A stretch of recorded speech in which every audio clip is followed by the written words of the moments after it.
কেমন আছো বন্ধুরা? আশা করি সবাই ভালো আছো। আবারও চলে এলাম মায়ের রান্নাঘরে নতুন একটা রান্না নিয়ে। তোমরা তো সবাই অনেক রকম মাছ ভাপা খেয়েছো। আজকে আমি বানাবো নিহেড়ে মাছ ভাপা। তো চলো দেখে নাও কী করে আমি বানাই। তো মাছগুলো আমরা কেটে ভালো করে ধুয়ে পরিষ্কার করে নিয়েছি, কারণ ভাপা বানাবো, এটা ঢালা যাবে না, সেই জন্য এরকম একটা গামলি নিয়েছি। তো একে একে সব উপকরণ এতে দিয়ে দেবো।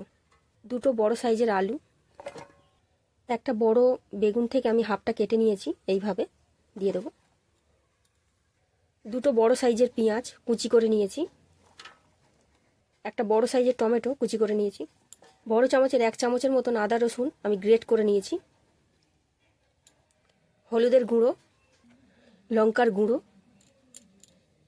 স্বাদ অনুযায়ী নুন, সামান্য পরিমাণ চিনি, আর বড় চামচের 4 চামচের মতন সর্ষের তেল,